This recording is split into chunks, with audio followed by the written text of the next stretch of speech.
the best things we can do with young children is to have interesting and enjoyable conversations with them. Morning, Charlie. Are you all right? Yeah. Some settings, like the Hall, a private, voluntary, independent setting in Rotherham, have been sensitised to improving communication through a programme called Every Child a Talker, ECAT. He gets up in the morning and when I go to nursery, he forgets to open the curtains. Developing speech and language has made me really think about the hotspots in nursery where talk happens. Others, like Evesham Nursery School in Worcestershire, are homing in on communication skills through experiences like Forest School. It's about listening to each other, sharing their thoughts and ideas, which in turn then helps with their speaking and just their general communication with others in their social skills. And at Clifton Children's Centre in Hull, where many of the children come into the setting speaking Polish, developing communication is central to all of their achievements. Every decision we make is about getting the very best possible deal for the children that come to Clifton.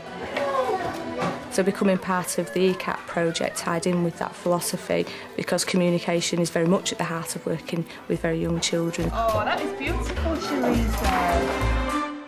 We were asked to take part in the ECAT project, went to a meeting with the local authority, took 2 practitioners with me who came back and were very excited and wanted to take it forward. Part of the ECAT programme encourages child-led activities so that practitioners can respond to early language. We do a lot also to work with the babies for communication with anything from eye contact. Yeah.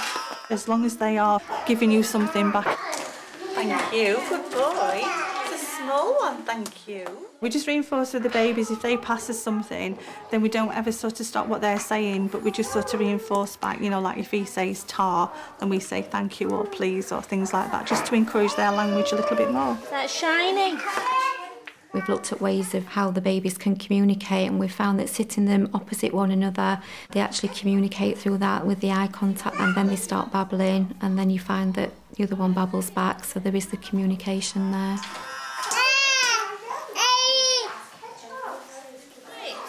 What have you got, Charlie? We've learnt through the years that babies just love vision of themselves, just looking at themselves, so we try to incorporate as much into the room as we can.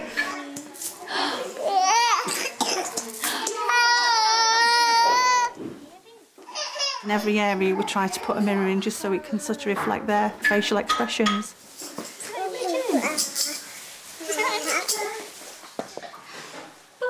It helps with their communication because when they see themselves they tend to babble to each other and to themselves. We've created what we call communication friendly spaces in each room. I don't know, shall we see? Where the children can just go, chill, relax and enjoy a nice friendly space, and it's their space. But communication-friendly spaces aren't just for children. At Clifton, parents, many of them Polish, are encouraged to come into the Children's Centre to be part of their children's language development.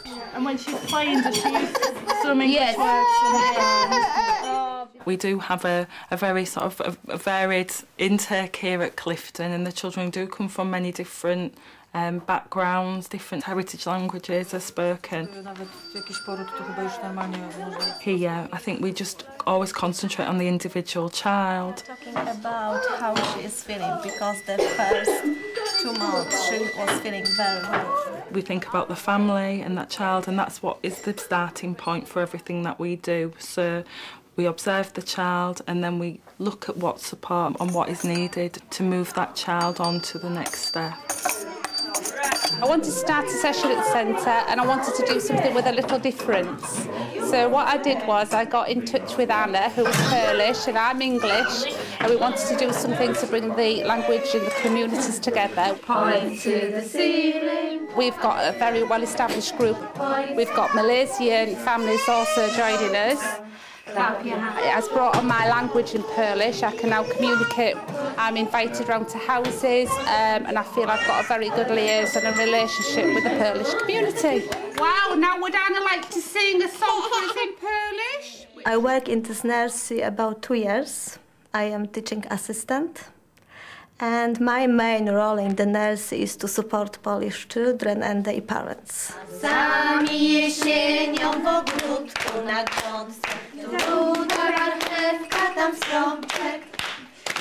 I am interpreter for Polish family and for the staff.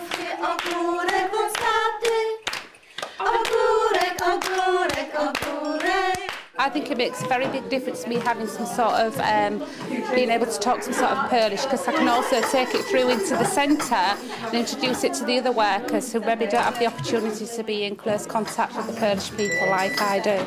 Oczy ma jak 5 złotych.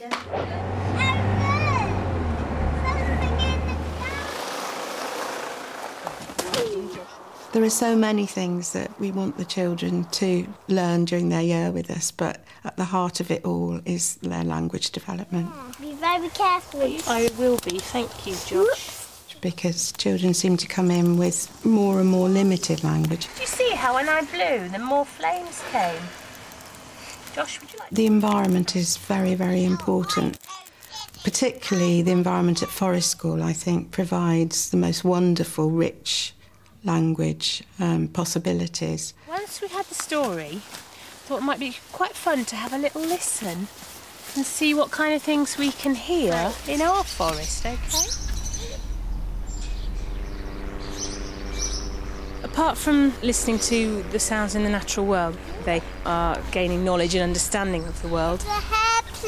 An aeroplane, that's right. It's also about listening to each other, sharing their thoughts and ideas, which in turn then helps with their speaking and just their general communication with others. 40, 50. Games in the forest like 1, 2, 3, where are you? Encourage careful listening, a skill that transfers back into the setting. 1, 2, 3, where are you? 1, 2, 3, where we are. Is it that way? Let's walk, Harvey. Harvey. Where did you think it came from up there? Yeah. Should we shout and see if you're right? 1, 2, 3, where are you?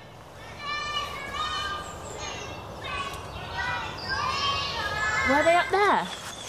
Yeah. If they're excited and focused, then they'll always be learning something and their communication will always be coming on in leaps and bounds, really. What we do tend to find is children that are very quiet in nursery, especially boys, will really find their voice outside because it's a completely different environment. What are they? They're sticks. What kind of sticks do you think they are? Wooden. Wooden sticks. Do you know what they are? I know the trees. And the trees. But what parts of the tree might they be then? Wooden. The wooden bits. Why do you think they're underground? Because they're in the big hole. They're in the big hole, that's right. So these bits of woody twigs that you said they were, tree roots. Tree roots? Look, if the water fills up, right to the tip top, it will splash us all. Will it? Yeah, like over the top. There was a flood. It'll be a flood. It would get wet, so we don't want to leave them in the forest. The forest environment challenges children to express complex ideas. What is it? It's, I think, a woodpecker. What? A woodpecker. I've seen a woodpecker. Oh, it's dig a hole. I don't know what's... And it's a beak. Where? A beak. Where? Oh, there me. I found an owl. And practitioners need to support children's advancing language in situations like this at just the right level. The thing that practitioners often find the most difficult is making sure that they're working at the level that that child's language is at. And what about the monitoring? How's that going? Monitoring of the children and the observations? Oh, really well, yes. I really feel now that the staff are really secure in their sort of knowledge of children's communication levels and skills. I think when we're observing now, they're keeping that in mind when we're sharing those observations together as a staff during analysis times, people are more confident with coming up with examples of different types of communicators or having the examples. The practitioners have to make sure that their interactions are at that level for the child at their language stage rather than their chronological age, and that therefore means that within the setting they have to look at not necessarily children in ages but looking at children at language stages. So has anything come from the data that's made you make any real strategic decisions as to what you want to do within the setting? It's enabled us to really specifically look at those children with English as an additional language. We've been able to put support in place with staff, support staff who've got those specific skills, both in working with children with English and additional language, but staff who've got enhanced skills for speech and language development, and working with children on the specific needs for those groups. So this is what it's really helped us to identify who those groups are. Therefore, it's the skill of the practitioner to be able to alter their language levels, and within the setting they need to be able to almost challenge each other as to whether they are using the right strategies and the right language levels for those children at those different language stages.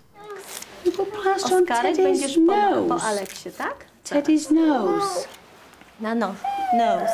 Zaraz Alex. Well done. Good listening, well done. Practitioners' understanding of speech and language development has increased greatly, and it's allowed them to realise that language learning is everybody's responsibility. Come on the stage and start banging your feet on the stage like a big giant. See how loud you can make it. They're able to support those children who don't really have a language learning difficulty, but they do need experiences. Very good dancing, girl. But I think they're also recognising those children who may have more of a specific difficulty, and therefore they're able to refer those children on through to speech and language therapy. Does Mummy use parsley and Daddy? Mummy and Daddy make parsnip, but I don't eat my parsnip. You don't? Why? Because I don't like parsnip. It's my favourite. Because we've been part of ECAT for about 18 months now, the practitioners actually stop and think about how they speak to the children. One of the ways children's language is supported is by recasting and repeating back language. Dan, can I have a go on your pirate ship? Yes. Where are we going? To Ireland. To Ireland? Where are we going to go after Ireland? To the North Pole. To the North Pole. We identified that a lot of it used to be more direct to the children, more do this, do that, and now we ask them what they think, what they want to do, and give them open-ended questions. Where do they go? They go to find treasure. Are you going to go on an adventure? Yeah. You best lead the way on your pirate ship and go find some treasure then.